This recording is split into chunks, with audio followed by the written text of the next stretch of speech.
Hello दोस्तों, नमस्कार। एक बार फिर से आप सबका स्वागत है आपके चैनल पीसीएस समीक्षा पर, जहां पर हम कर रहे हैं एचईओ यानी कि हेल्थ एजुकेशन ऑफिसर के सिलेबस को कवर। ख़ास तौर पे हम जब सिलेबस को कवर कर रहे थे, यहाँ पे हमने समाज शास्त्र को ख़त्म कर लिया है। अब हम मानव विज्ञान का जो हमारा पूरा का पूरा सिलेबस में एक टॉपिक लिखा हुआ है, उससे रिलेटेड जो भी छोटे छोटे टॉपिक्स हैं उनको ख़त्म कर रहे हैं। इसमें सबसे ज़्यादा महत्वपूर्ण मुझे लगता है कि पूरे के पूरे ये जो सिलेबस है ना, समाज शास्त्र का हो, चाहे मानव विज्ञान का हो, चाहे मनोविज्ञान का हो, इन तीनों ही टॉपिक में जो सबसे ज़्यादा इंपॉर्टेंट चीज़ है ना, वो हम पढ़ रहे हैं इस समय, वो है मानव तथा उसके स्वास्थ्य। ठीक है, यानी मानव में का स्वास्थ्य कैसा होना चाहिए और उसमें बीमारियां क्या क्या हो सकती हैं, उसकी बात कर रहे हैं।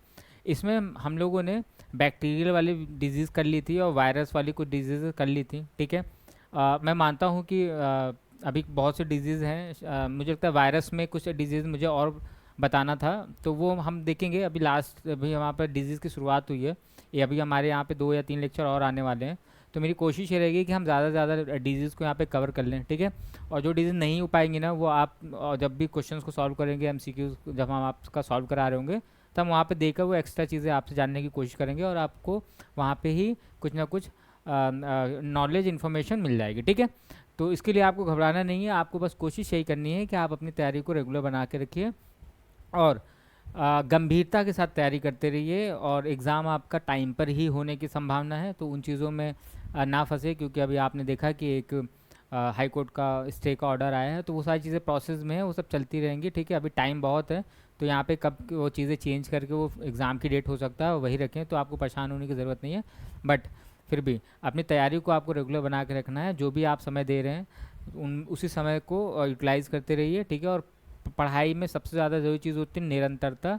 आपको कॉन्टिन्यूटी बनाकर रखनी है, बस इतनी ही कोशिश कीजिए, सिलेक्शन आपका होगा ही होगा। संभव तो यही है कि हो जाए। ठीक है, चलिए। अब जबकि हम बीमारियां पढ़ रहे हैं, तो मैंने आपको एक पूरा पूरा डिवीज़न बताया था कि हम कैसे बीमारियां पढ़ेंगे। तो इसमें हमारे लिए बैक्टीरिया हो गया था, वायरस हो गया था। नेक्स्ट अभी कंटामिनेशन वाले में हमारे पास प्रोटोजोआ का है, फंजाई का है, तो वो भी हम करेंगे। ठीक है, ऐसा नहीं कि मैं कुछ छोड़ने वाला हूँ, मैं चाहता हूँ कि मैं ज़्यादा से ज़्यादा चीज़ें आपको पढ़ा दूँ। बट नॉन कंटामिनेटेड में जो हमारी जेनेटिक डिजीज़ है ना, वो आज हम करने वाले हैं। तो हम इसका मैंने बोला था आपको पहले भी कि हम इसमें 3 से 4 लेक्चर लगेंगे, कम से कम 4 से 5 भी हो सकते हैं। जितनी ज़्यादा ज़्यादा बीमारियां हम पढ़ लें हमारे लिए अच्छा है, ताकि एग्ज़ाम में अगर किसी भी बीमारी से पूछेगा, किसी भी डायमेंशन में जाके अगर किसी बीमारी से पूछेगा, तो हम एटलीस्ट उसका आंसर दे पाएँ। ठीक है, तो आज का जो हमारे क्लास रहने वाला है वो हमारे जेनेटिक डिजीज़ पे रहने वाला है, यानी कि जो आनुवंशिक रोग होते हैं ना, उन पे रहने वाला है। तो सबसे पहले बात तो यहाँ पे एक जो शब्द है उसको समझेंगे।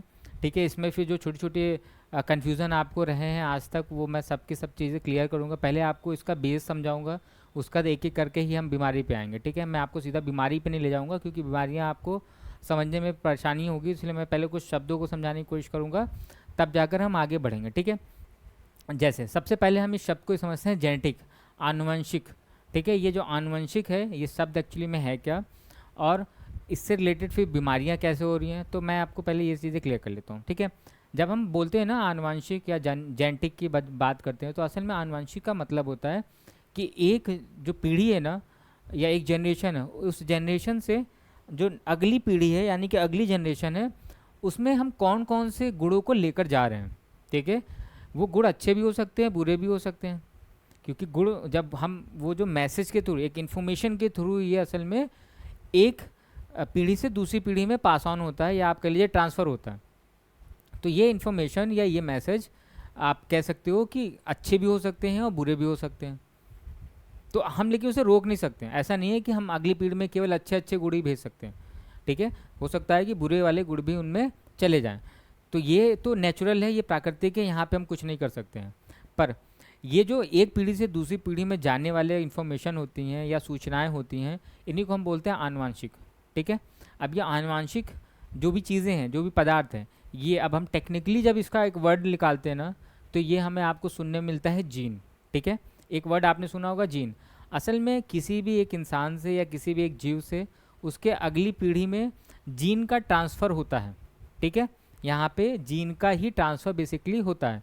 अब आप इसको आपने कई लोगों ने इसको डीएनए बोला होगा, कई लोगों ने इसे क्रोमोसोम बोला होगा। तो इन चीज़ों पे आपको कंफ्यूज होने की ज़रूरत नहीं है, मैं आपको अभी एक एक करके सारी चीज़ें क्लियर कर दूंगा कि जीन किसे बोलते हैं, डीएनए किसे बोलते हैं, क्रोमोसोम में और में क्या डिफरेंस है, ये तीनों में पहले डिफरेंस क्या वो देखेंगे। उसके बाद इनकी डिफिनीशन की तरफ बढ़ेंगे और फिर जेनेटिक जितने भी डिसऑर्डर है ना, इनमें क्या क्लासिफिकेशन होता है उसकी बात करेंगे। तो सबसे पहले जो जेनेटिक डिजीज़ेज़ यानी डिसऑर्डर्स की जब हम बात करते हैं तो पहले इसको हम डिफ़ाइन करते हैं, ये किस टाइप के होते हैं, कितने टाइप के होते हैं। उसके बाद हम चलेंगे आपके जो बेसिक डीएनए जीन है या क्रोमोसोम है क्या है, इनको पहले समझ लेते हैं। ऐसा करते हैं पहले इन्हीं को समझ लेते हैं, ठीक है, क्योंकि डीएनए जीन और क्रोमोसोम जब आप समझ जाएंगे तो बाकी की चीज़ें आपके लिए आसान हो जाएगी। तो सबसे पहला जो हम करने वाले हैं, हम यही समझने वाले हैं कि असल में ये होते क्या है, क्योंकि कई बार हम लोग कंफ्यूज हो जाते हैं, कोई जीन बोलता है, कोई डीएनए बोलता है, कोई क्रोमोसोम बोलता है। तो बेसिकली इसमें डिफरेंस क्या है वो हम लोग पहले देखते हैं, ठीक है। जैसे मैं आपको यहाँ पे एक स्ट्रक्चर बनाने की कोशिश करूँगा और वो स्ट्रक्चर कुछ ऐसा रहने वाला है। लेट्स सपोज ये यहाँ पे ये कुछ ऐसा बनेगा, ठीक है। और आप में से कई लोग कहेंगे कि सर ये तो कुछ देखा देखा सा लग रहा है, ठीक है, ये कुछ देखा देखा सा तो लगेगा ही, ऑब्वियस सी बात है। अब यहाँ पे मैं क्या करने वाला हूँ, आपको कुछ ऐसे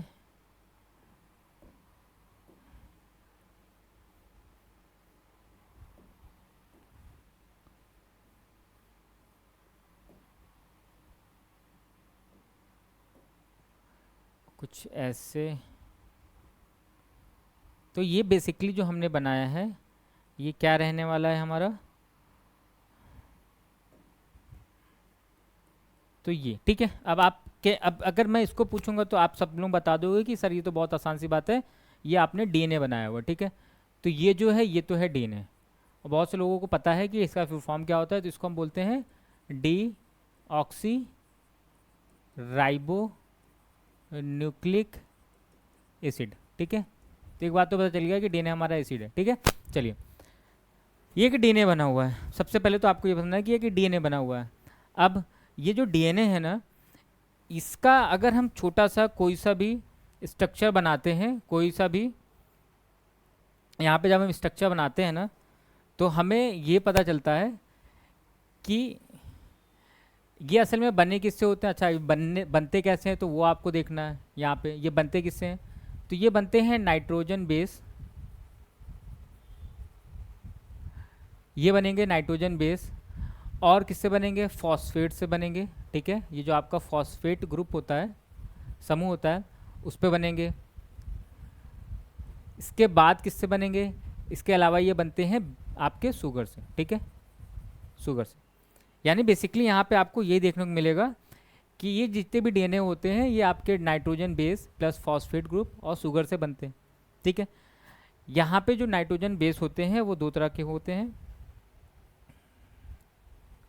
नाइट्रोजन बेस आपको एक मिलता है प्यूरिन और एक होता है पिरिमिडिन, ठीक है। ये जो प्यूरिन और पिरिमिडिन है, ये बेसिकली आपको प्यूरिन भी दो तरीके का देखने को मिलता है, इसको हम बोलते हैं एडेनिन एंड आपका आएगा ग्वानिन, ठीक है, ग्वानिन। और अगर हम यहीं पे पिरिमिडिन की बात करेंगे तो पिरिमिडिन भी हमें दो तरह का, तीन एक्चुअली होते हैं यहाँ पे, बट मैं दो, चलिए तीनों लिख देता हूँ। एक हमारा यहाँ पे आ जाएगा, क्या आएगा बेसिकली साइटोसिन, और एक आ जाएगा आपका यहाँ पे थाइमीन, और एक आ जाएगा यूरासिल। तो ये आपके तीन क्या होंगे बेसिकली, यहाँ पे पिरिमिडिन देखने को मिल जाते हैं। अब ये जो भी है ना, ये मैंने बोला ये डीएनए पूरा पूरा नाइट्रोजन बेस फॉस्फेट ग्रुप और शुगर से बना हुआ है। तो यहाँ पे कहीं ना कहीं हमें ये ऐसे ए जी, ठीक है, सी, आपका टी, ऐसे कुछ ग्रुप्स मिल जाते हैं। तो अगर मैं डीएनए के एक छोटे से हिस्से को निकाल कर, मान लीजिए मैंने यहाँ पे डीएनए के एक छोटे से हिस्से को निकाला, कुछ ऐसे यहाँ से, इस पूरे छोटे से हिस्से को मैंने यहाँ से कट किया और कट करके मैंने यहाँ पे इसे ऐसा निकाल लिया, कुछ ऐसे यहाँ पे मैंने इसको निकाल लिया यहाँ पे, ठीक है। तो आप देख पा रहे हैं ये अलग हो गया यहाँ से। अब ये जो छोटा सा हिस्सा है ना, असल में इसी छोटे से हिस्से को हम लोग क्या नाम दे देते हैं, हम जीन दे देते हैं, ठीक है।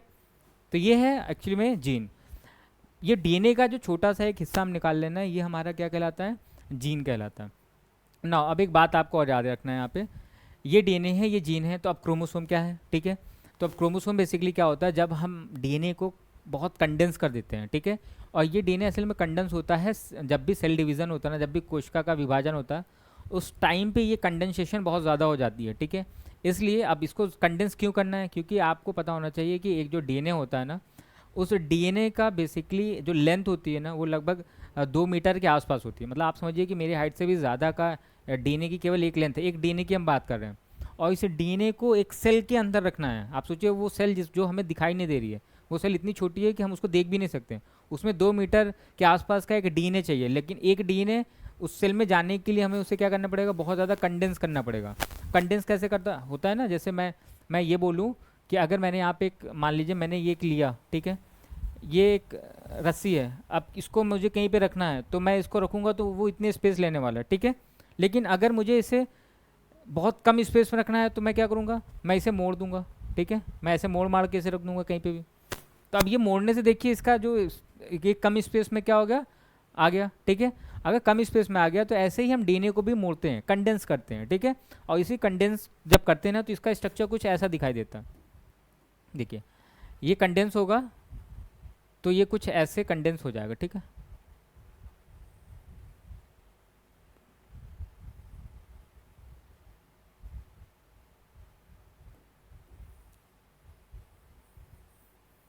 ये कंडेंस होकर कुछ ऐसा हो जाएगा।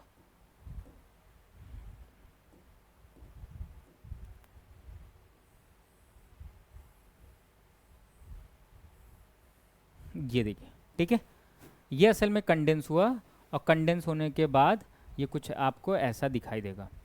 और इसी को हम लोग क्या नाम दे देते हैं, यही हमारा क्या कहलाता है, ये अब पूरा का पूरा कहलाता है क्रोमोसोम। क्रोमोसोम तो असल में क्रोमोसोम आपको जब दिखाई देता है ना, वो आपको कोशिका विभाजन के ही टाइम पे ज़्यादा क्लियर दिखाई देता है, ठीक है। नॉर्मल सेल्स में आपको ये डीएनए दिखाई देगा और कोशिका विभाजन के टाइम पे आपको ये बेसिकली क्रोमोसोम दिखाई देगा, ठीक है। अब इस बात को समझिए, जीन क्या है, जीन डीएनए का एक छोटा सा हिस्सा है, ठीक है, जिसको हम डीएनए से निकाल के देख सकते हैं चीज़ें। और ये जीन असल में एक, कहीं ना कहीं आप कह सकते हो कि कुछ कोड्स, कुछ इन्फॉर्मेशन कैरी करते हैं। जीन ऐसे नहीं है कि आप किसी भी सीक्वेंस को निकाल कर आप उसको जीन बोल सकते हो, ऐसा नहीं है। वो सीक्वेंस ही जीन कहलाएंगे जिन सीक्वेंस के पास किसी न किसी कैरेक्टर के लिए, किसी न किसी गुण के लिए कोई ना कोई कोड लिखा हो, ठीक है। कैरेक्टर कैसा, जैसे मेरा कैरेक्टर है, जैसे मेरा रंग गोरा है शायद, ठीक है। तो अगर मेरा रंग गोरा है तो ये भी एक जीन की वजह से, ठीक है। मेरे बाल काले हैं मान लेते हैं अभी, ठीक है, थोड़े पक गए हैं, बट अगर मेरा बाल काला है ना तो ये भी किसकी वजह से, जीन की वजह से, ठीक है। मेरी नाक कैसी है, मेरी आँख काली है, काली है, हाँ ठीक है, काली है, ठीक है। मेरी आँख अगर काली है तो वो भी किसी जीन की वजह से है। तो ये जो कैरेक्टर्स डिफाइन हुए हैं मेरे, ठीक है, पेरेंट्स से मेरे में, ये असल में जीन लेकर आता है, ये कैरेक्टर जीन ही लेकर आएगा। तो ऐसा नहीं है कि हम किसी भी डीएनए के किसी भी हिस्से को काटते हैं तो वो जीन हो जाएगा, नहीं। ऐसे सीक्वेंस या ऐसे कोड जो किसी इन्फॉर्मेशन को, किसी कैरेक्टर को कैरी करते हैं वो बेसिकली जीन कहलाते हैं, ठीक है। मुझे लगता है कि ये बात आपको समझ में आ गई। और जब यही डीएनए कंडेंस हो जाता है कोशिका विभाजन के टाइम पे, सेल डिवीजन के टाइम पे, तो ये क्या कहलाता है, क्रोमोसोम कहलाता है। अब आप एक बात समझिए, जब हम जेनेटिक डिसऑर्डर पढ़ रहे हैं ना, तो जेनेटिक में कुछ भी डिसऑर्डर होगा वो तभी होगा या तो आपके डीएनए में कोई खराबी आ जाए, या आपके जीन में कोई दिक्कत आ जाए, या फिर आपके क्रोमोसोम में कोई प्रॉब्लम आ जाए, ठीक है। अगर इन तीनों चीज़ों में कहीं कोई प्रॉब्लम आएगी, किसी भी तरह का कोई भी दिक्कत आएगी, तभी आपको कोई ना कोई आनुवंशिक बीमारी या कोई ना कोई जेनेटिक डिजीज़ या डिसऑर्डर देखने को मिलेगा, ठीक है। इतनी सी बात समझ में आ गई है, तो अब हम लोग आप चलते हैं जेनेटिक डिसऑर्डर की तरफ से, ठीक है। ये बातों को याद रखिएगा और हम आगे चलते हैं, फिर एक नई स्लाइड लेंगे यहाँ पे, और मैं आपको एक चीज़ और समझाने की कोशिश करूँगा कि अब जब हम बात करते हैं जेनेटिक डिजीज़ की या डिसऑर्डर की, तो यहाँ पे हम लिखेंगे जेनेटिक डिसऑर्डर। तो ये जो जेनेटिक डिसऑर्डर होते हैं ना, ये बेसिकली दो तरह के होते हैं। ये बात बहुत इंपॉर्टेंट है, इसको आपको याद रखना है, ठीक है। ये दो तरह के होंगे, एक होते हैं मेंडेलियन, मेंडेलियन डिसऑर्डर, ठीक है, और एक होता है आपका क्रोमोसोमल डिसऑर्डर, क्रोमोसोमल डिसऑर्डर।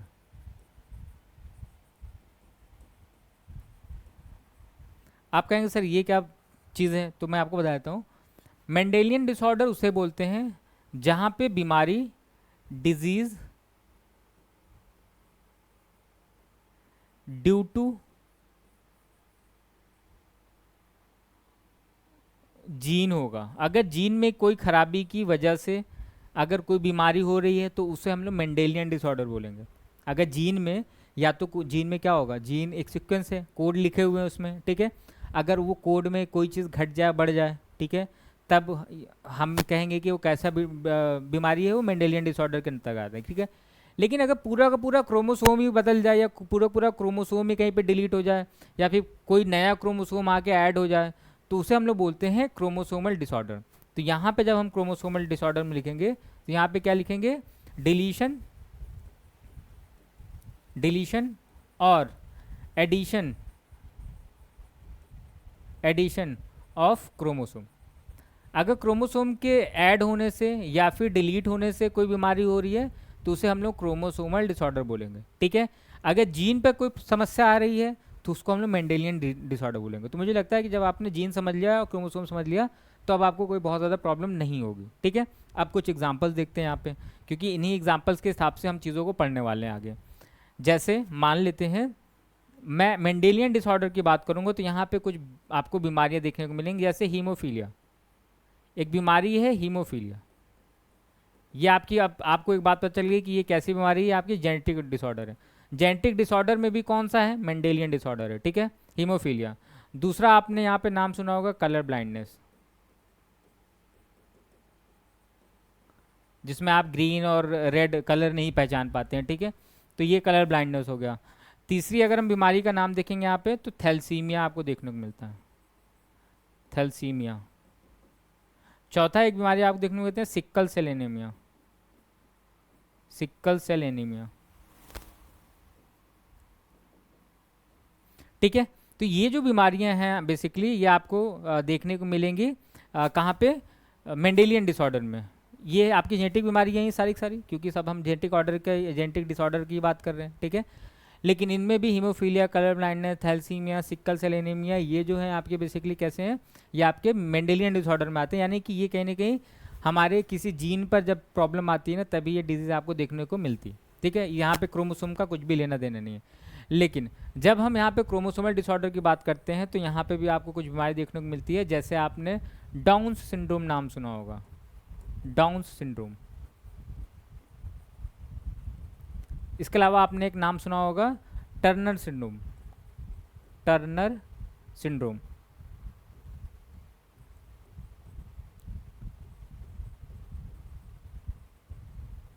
और एक नाम और आपने सुना होगा दैट इज कॉल्ड क्लिनफिल्टर, ठीक है, क्लिनफिल्टर सिंड्रोम।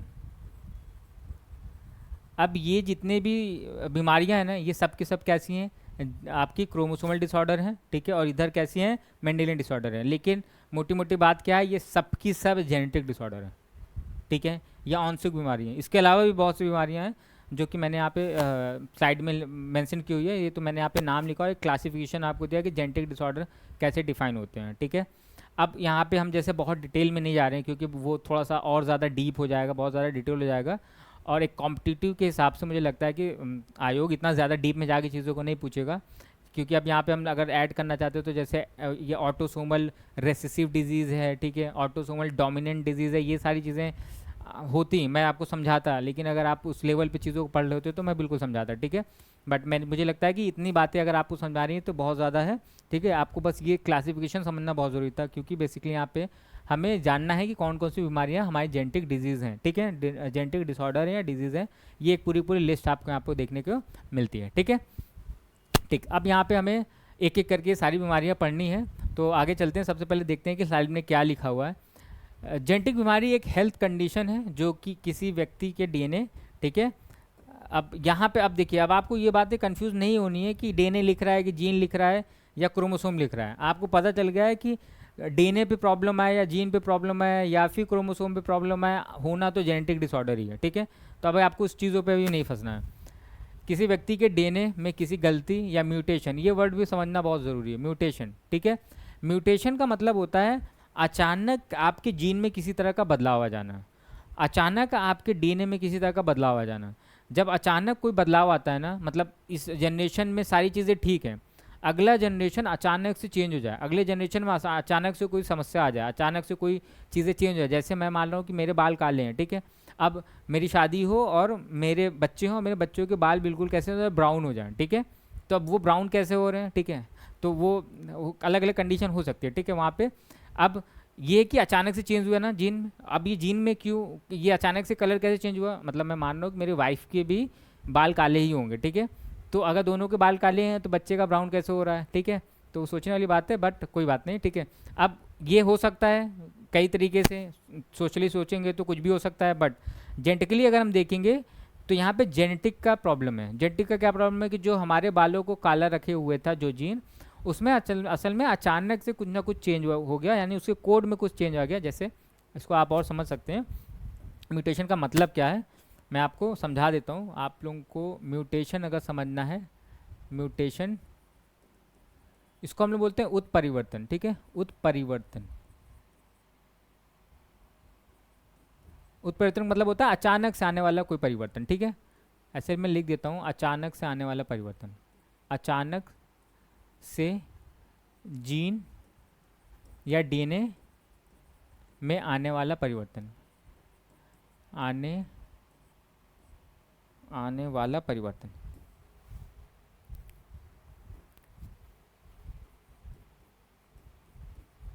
आने वाला परिवर्तन, ठीक है। जैसे मैंने बोला ये डीएनए, ये हमारा डीएनए है, हमारा डीएनए है, ठीक है, ऐसा कुछ करके। अब यहाँ पे जो सीक्वेंस है ना, ऐसा कुछ सीक्वेंस जो हमने बनाया हुआ था, यहाँ पे जो सीक्वेंस हमारे बने हुए हैं, इस सीक्वेंस में कुछ चेंज आ जाए, जैसे मान लेते हैं यहाँ पे ए जी लिखा हुआ है, सी टी लिखा हुआ है, जी ए लिखा हुआ है, ठीक है, यहाँ पे टी सी लिखा हुआ है। अब ये तो हमारा हो सकता है पेरेंट का जीन का कोड है, ठीक है। अगर ये यहीं पे बच्चे का यानी कि नेक्स्ट जनरेशन में जो आ रहा है, ये सीक्वेंस यहाँ पे कुछ चेंज हो जाए, ठीक है, मान लेते हैं कुछ ये डीएनए ऐसा कुछ चेंज हुआ और ये जो सीक्वेंस है वो भी चेंज हो गई। तो अगर सीक्वेंस चेंज हो गई तो जैसे मान लेते हैं कि ये अब यहाँ पे जो भी सीक्वेंस था हमारा, वो सीक्वेंस बेसिकली क्या था, जैसे यहाँ पे ए जी था और यहाँ पे सी टी था और यहाँ पे सी टी था लास्ट में, बट यहाँ पे हमने टी सी कर दिया या फिर हमने यहाँ पे जी ए कर दिया। अब आप देख रहे हैं कि यहाँ पे जो कोड था वो बदल गया, जीन पे कोड बदल गया और ये अचानक हुआ। ऐसा नहीं है कि 10 पीढ़ियाँ लगी या 5-10 पीढ़ियाँ लगी इसको चेंज होने में, अचानक से चेंज हो गया। इसी को हम बोलते हैं म्यूटेशन, उत्परिवर्तन, ठीक है। तो जो जेनेटिक डिसऑर्डर होते हैं ना, ये कहीं ना कहीं म्यूटेशन से ज़्यादा इफेक्टेड होते हैं, म्यूटेशन की वजह से होते हैं। और ये म्यूटेशन प्राकृतिक रूप से देखेंगे तो वातावरण के कारण भी हो सकता है, और आजकल का जो हमारा खान पान है या जो भी केमिकल जो हम खा रहे हैं उनकी वजह से भी कहीं ना कहीं हमें ये चेंजेस देखने को मिलते हैं। तो बहुत ज़्यादा यहाँ पे टेंशन लेने की ज़रूरत नहीं है, ठीक है। म्यूटेशन की वजह से होती है, ये वो निर्देश है, मैंने बोला ना कि ये जीन क्या करते हैं, वो निर्देश है, वो इन्फॉर्मेशन रखते हैं, वो कोड रखते हैं जो अगली वाली आने वाली पीढ़ी में जाने वाली है। ये वो निर्देश हैं जो हमारे शरीर को बताते हैं कि कैसे बढ़ना है और काम करना है, ठीक है। वो जीन ही असल में डिसाइड करता है। जीन जब आपका हर एक कैरेक्टर डिसाइड कर रहा है, आपका मेटाबॉलिज्म तक आपका जीन डिसाइड करता है कि आपके शरीर में ग्रोथ कैसी होगी, ठीक है। इसलिए अगर आप जेनेटिक को समझ गए तो आप अपने आप को समझ सकते हैं, आप अपनी पीढ़ियों को समझ सकते हैं, आप आने वाली पीढ़ियों की बीमारियों को ख़त्म कर सकते हैं। आज के टाइम में हम बायोटेक्नोलॉजी का सबसे ज़्यादा उपयोग इसीलिए कर रहे हैं कि हम आने वाली पीढ़ियों में अगर कोई जेनेटिक बीमारी है तो उसको ठीक कर सके, ठीक है। और आने वाली पीढ़ियों को कैसे ज़्यादा स्ट्रांग बना सकते हैं, कैसे ज़्यादा प्रोडक्टिव बना सकते हैं, इसी चीज़ों पे हमारा बायोटेक्नोलॉजी आज के टाइम में काम कर रहा है, ठीक है। ये गलतियाँ माता पिता से मिल सकती हैं, ठीक है। ऑब्वियस बात है, गलतियाँ अगर माता पिता के ही जीन में होगी तभी ये बातें आएंगी, या अचानक हो सकती हैं जिससे शरीर के काम करने का तरीका बदल जाता है, ठीक है। शरीर के कैरेक्टर बदल सकता है, शरीर का स्ट्रक्चर बदल सकता है, काम करने का तरीका बदल सकता है। तो ये सारी चीज़ें तो आपको देखने को मिलेंगी ही मिलेंगी जेनेटिक डिसऑर्डर में। तो ये है हमारा जेनेटिक डिसऑर्डर। आगे बढ़ते हैं और ये सारी चीज़ें आप याद रखिएगा। नाउ सबसे पहला जो हमारे पास डिजीज आता है दैट इज़ गॉचर डिसऑर्डर, ठीक है। ये कुछ ऐसे डिजीज़ में मैंने यहाँ पे लिखे हैं जो जनरली आपको देखने को नहीं मिलते हैं, पढ़ने को नहीं मिलते हैं, इसलिए मैंने यहाँ पे लिख दिए, क्योंकि जितने नाम मैंने यहाँ पे पीछे लिखे हुए हैं वो कहीं ना कहीं आपने सुने हैं, पढ़े हैं, ठीक है। तो मैंने कुछ ऐसे भी डिजीज़ यहाँ पे रख लिए हैं वो जो जल्दी हमें जनरली सुनने को नहीं मिलते हैं, देखने को नहीं मिलते हैं। तो मैं चाह रहा था कि जैसे आपको ये बीमारियों के नाम एटलीस्ट पता रहे, कि कभी वो ऑप्शन में दिखाई दें तो आपको एटलीस्ट उनके बारे में कुछ बेसिक सी चीज़ें पता हो, ठीक है। बहुत डीप में नहीं जाएंगे क्योंकि बहुत डीप में जाने का लॉजिक नहीं बन रहा है। मुझे लगता है आयोग आपसे बहुत ज़्यादा डीप में जाके तो नहीं पूछेगा कि किस क्रोमोसोम पे क्या प्रॉब्लम आ रहा है या कौन सा क्रोमोसोम ऐड हो रहा है या कौन सी जीन में आ रहा है, तो उतना डीप तो नहीं जानने वाले हम, लेकिन कोशिश करेंगे कि ऐसी ऐसी बीमारियों को पढ़ लें कि वो अगर हमें कभी सुनाई दे तो हमारे लिए वो नई ना हो। ठीक है, चलिए सबसे पहले गॉचर डिजीज़ की अगर हम बात करते हैं तो गॉचर डिजीज़ में हमारे पास एक्सप्लेनेशन क्या है, कैसी होती है। तो यहाँ पे एक बात याद रखिए कि एक लाइसोसोमल स्टोरेज प्रॉब्लम है। अब आपको ये लगेगा कि सर ये लाइसोसोम स्टोरेज प्रॉब्लम क्या होती है, ये शब्द क्या है, तो मैं देखिए ये बात बहुत हद तक मानता हूँ कि जिन्होंने साइंस यानी साइंस में भी अगर बायो आपने हाई स्कूल के बाद से नहीं पढ़ी है, जनरली हाई स्कूल तक तो लगभग सभी पढ़ते ही पढ़ते हैं, ठीक है, कुछ ही एक आधी ऐसे कुछ स्ट्रीम होते हैं जहाँ पे बायो नहीं पढ़ते होंगे, बट मैक्सिमम लोग हाई स्कूल तक तो बायो पढ़ते ही पढ़ते हैं। तो अगर किसी ने हाई स्कूल तक बायो पढ़ी हुई है, ठीक है, तो वेल एंड गुड है, वो थोड़ी बहुत चीज़ों को समझ पाएगा। हो सकता है किसी ने ना भी समझी, मतलब किसी ने पढ़ी ही ना हो बिल्कुल बायो 10th के बाद से, तो उसके लिए थोड़ी सी प्रॉब्लम है, ठीक है, बट मैं उसको चाहता हूँ कि मैं आसानी से आप चीज़ों को समझा सकूँ।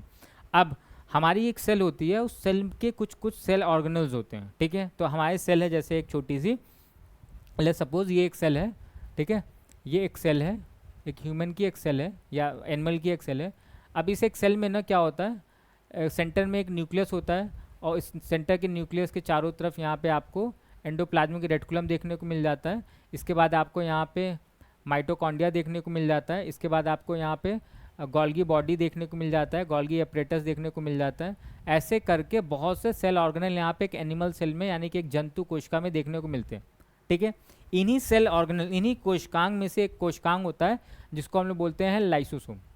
लाइसोसोम, अब ये आपने बहुत, अगर आपने वनडे के भी एग्ज़ाम दिए होंगे, ठीक है, या आप जिस भी कंपटीशन एग्जाम में बैठते हैं तो आप जब वहाँ पे साइंस पढ़ते हो, जनरल साइंस भी पढ़ते हैं ना, तो उसमें आपसे पूछता है कि कोशिका की आत्महत्या की थैली किसे बोलते हैं। तो आपको वो बात आपने रटी होगी कि उसको हम लोग लाइसोसोम को हम लोग कोशिका की आत्महत्या की थैली बोलते हैं। अब आत्महत्या की थैली क्यों बोलते हैं उसको, क्योंकि अब आपको जो भी कारण पता हो, मुझे नहीं पता कि आपको क्या पता, लेकिन मैं आपको इसका एग्जैक्ट कारण बता देता हूँ। हमारे सेल में ना बहुत से वेस्ट प्रोडक्ट भी बनते रहते हैं, ठीक है, हमारे सेल में डाइजेशन हो रहा है, रिस्पिरेशन हो रहा है, ये सारी होने के बाद हमारे सेल में बहुत से बेसिकली वेस्ट प्रोडक्ट बनते रहते हैं। तो उन वेस्ट प्रोडक्ट को साफ़ करने के लिए, क्योंकि सेल में गंदगी हो गई ना, सेल में अगर गंदगी हो गई है, मतलब हमारे घर में गंदगी होती है तो हम क्या करते हैं, हम साफ़ सफाई करते हैं, साफ़ सफाई करने के लिए किसी को रखते हैं या खुद भी साफ़ सफाई करते हैं।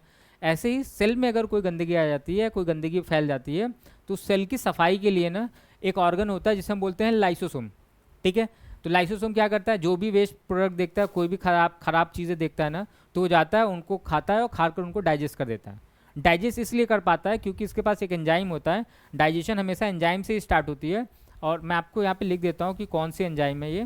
बेसिकली यहाँ पे होता है हाइड्रोलिटिक एंजाइम्स।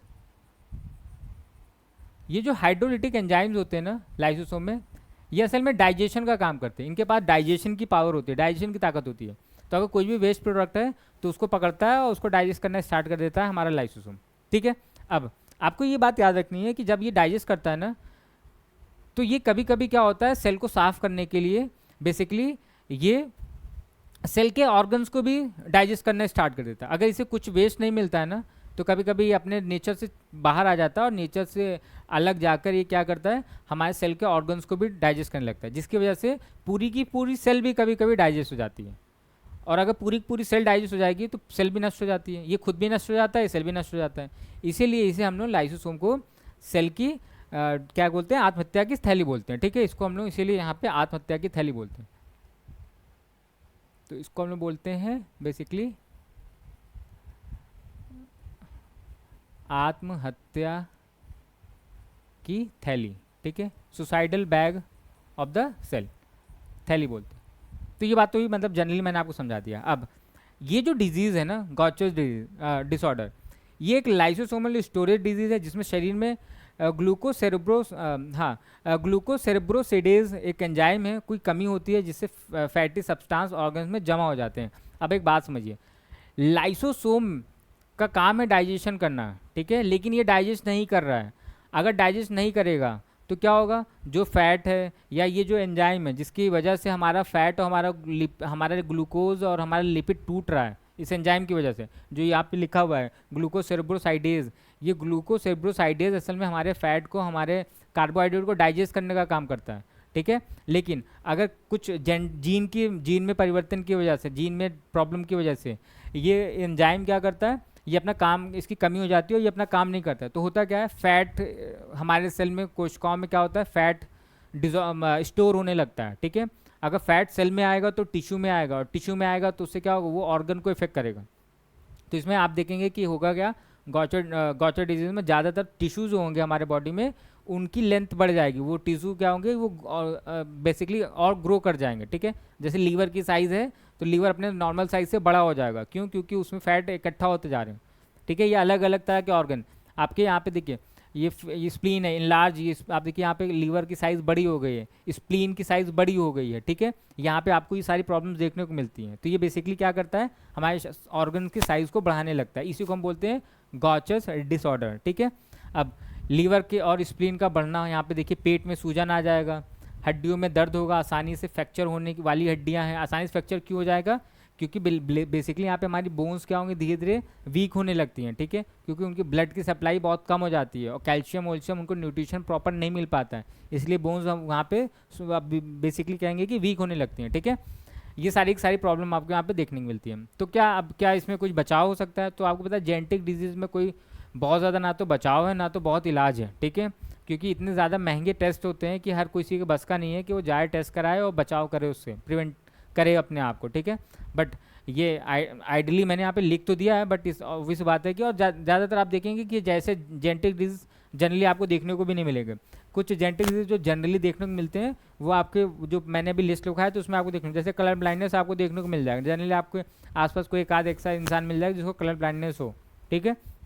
उसके अलावा आपको कोई भी बीमारी जल्दी देखने को नहीं मिलेगी, चाहे वो सिक्कल सेल एनीमिया हो, चाहे थैलेसीमिया हो, चाहे हीमोफीलिया हो। हीमोफीलिया तो बहुत ही रेयर केस में तो है, यो वैसे भी एशिया में देखने को नहीं मिलता, वो यूरोपियन कंट्रीज़ में आपको ज़्यादातर देखने को मिलता है, ठीक है। तो यहाँ पे जेनेटिक डिजीज़ एक अच्छी बात क्या है कि जल्दी देखने को नहीं मिलती है, क्यों, क्योंकि ये म्यूटेशन से होती हैं, अगर जीन में कुछ परिवर्तन आता है तभी होती है, नहीं तो नहीं होती हैं, ठीक है। इसलिए ये अच्छी चीज़ है ना। प्रिवेंशन, बचाव क्या कर सकते हैं, जिन परिवारों को इस डिसऑर्डर की हिस्ट्री रही है उनके लिए जेनेटिक काउंसलिंग और कैरियर स्क्रीनिंग जरूरी है, ठीक है। तो जेनेटिक काउंसलिंग का मतलब होता है कि हम उनके जीन का स्टडी करते हैं, ठीक है, बायोटेक्नोलॉजी के थ्रू उनके जीन की स्टडी करते हैं और देखते हैं कि अगर उनके जीन में कोई खराबी है तो हम उस जीन को जाकर सही करने की कोशिश करते हैं थ्रू द बायोटेक्नोलॉजी की मदद से हम उसके जीन को ठीक करने की कोशिश करते हैं, ठीक है। तो ये उसका बचाव हो जाता है कि उसके आने वाले जनरेशन में ये पास ऑन ना हो, अगर उसकी जीन को हमने ठीक कर दिया तो आने वाले जनरेशन में ये जीन नहीं पहुंचेगा और उसको ये गॉचर डिजीज़ नहीं होगा या किसी भी तरह की कोई डिजीज़ नहीं होगी, ठीक है। तो ये तो बचाव हो गया। इलाज क्या है, गायब एंजाइम को पूरा करने के लिए एंजाइम रिप्लेसमेंट थेरेपी देते हैं यहाँ पे, ठीक है। जैसे जो एंजाइम यहाँ पे नहीं बन पा रहा है, जो एंजाइम यहाँ पे कमी हो जा रही है, उसको हम क्या करते हैं, हम उसको रिप्लेस करते हैं किसी दूसरे एंजाइम से, या फिर हम बाहर से उसको ये एंजाइम देने की कोशिश करते हैं, ठीक है। तो यहाँ पे ये इसका क्या है, इलाज है। तो इसे ही हम बोलते हैं गॉचर डिसऑर्डर। नाउ नेक्स्ट पढ़ते हैं, हंटिंगटन्स डिसऑर्डर है। हंटिंगटन्स डिसऑर्डर भी बेसिकली आपका ब्रेन से रिलेटेड है। यहाँ पे आपका जो ब्रेन होता है, जो नर्वस सिस्टम होता है, या बेसिकली ब्रेन ही कह लीजिए, ठीक है, जो ब्रेन की सेल्स होती हैं वो डैमेज होती हैं, और ब्रेन की सेल्स की डैमेज की वजह से आपकी स्पीच खराब होगी, स्पीच मतलब आप बोल नहीं पाएंगे ढंग से, ठीक है। आप चिड़चिड़ापन होगा आपके अंदर, मूड स्विंग्स बहुत जल्दी होंगे यहाँ पे, ठीक है। तो ये हंटिंगटन्स डिजीज़ जो है ये भी एक आपकी जेनेटिक डिजीज़ देखने को मिलती है। यहाँ पे देखेंगे यह एक बढ़ने वाला ब्रेन डिसऑर्डर है, ठीक है, जो क्रोमोसोम पर एक खराब जीन की वजह से होता है, जिससे ब्रेन के कुछ हिस्सों में नर्व सेल्स खराब हो जाती हैं। मैंने बोला ना, यहाँ पे आपकी जो ब्रेन की नर्व सेल्स होंगी वो बेसिकली क्या हो जाएंगी, खराब हो जाएंगे, ठीक है।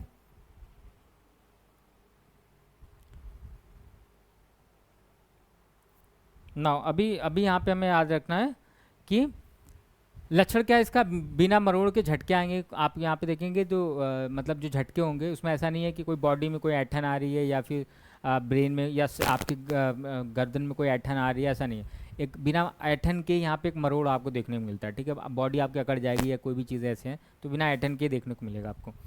इसके अलावा चलने या निगलने में दिक्कत होगी, चलने में भी आपको प्रॉब्लम होगी, आपका बैलेंस ख़राब होगा, आप चल नहीं पाओगे ठीक से अगर हंटिंगटन डिजीज़ हो जाती है, डिसऑर्डर हो जाता है, ठीक है। फूड को निगलते वक्त आपको दिक्कत होगी, और यहाँ पे आपको कॉग्निटिव गिरावट देखने को मिलती है, ठीक है।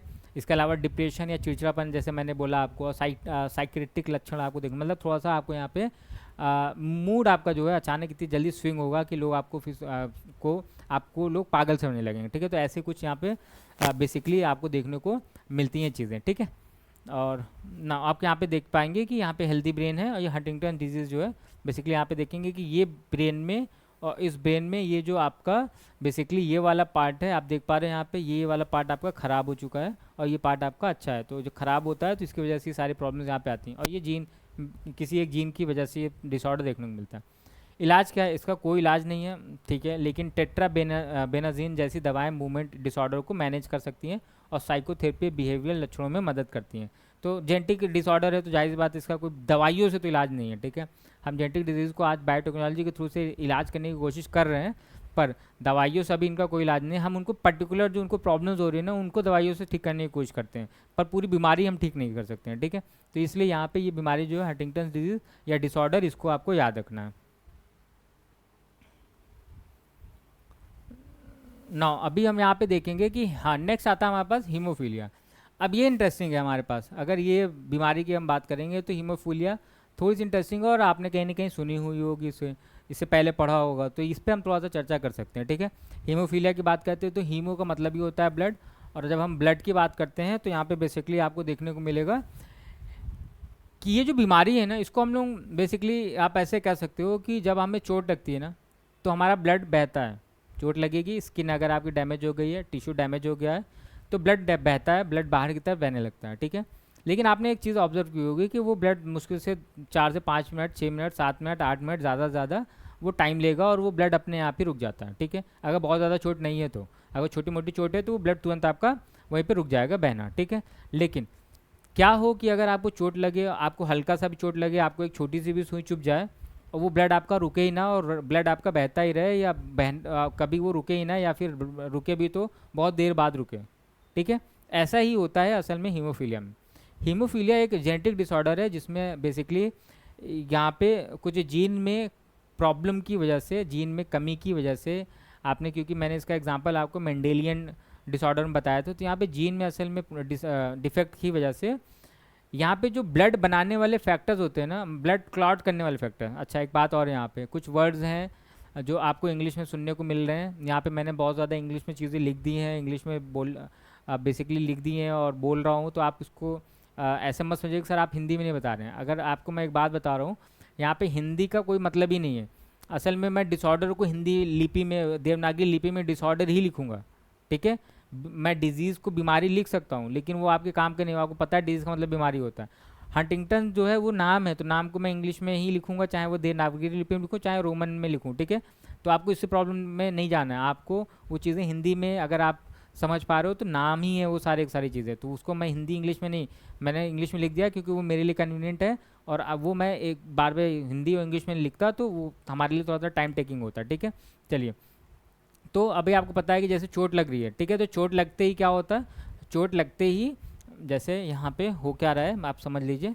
जैसे मान लीजिए ये आपकी स्किन है, ये आपकी स्किन है, मान लेते हैं ये आपकी स्किन है, ठीक है, और ये स्किन आपकी कहीं से रप्चर हो गई, कहीं से आपको चोट लगी और आपको यहाँ पे चोट लगी और रप्चर हो गई, ठीक है। और आपके इसमें क्या था, आपके ब्लड वेसल्स या जो स्किन है इसके अंदर आपके क्या थे, आरबीसी, ब्लड यानी कि फ्लो हो रहा था, ठीक है, ब्लड का फ्लो हो रहा था, ब्लड का फ्लो था, आरबीसी बना रहा हूँ मैं ये, ठीक है, आरबीसी की जो सेल्स हैं वो हैं। साथ साथ में क्या रहा होगा, तो आपको पता होगा इसमें डब्ल्यूबीसी होंगी जो कि वाइट सेल्स होती हैं, तो मैंने ये वाइट्स बना दिए, वाइट सेल्स बना दिए यहाँ पे, ठीक है, ये वाइट सेल्स आपको देखने को मिलने हैं।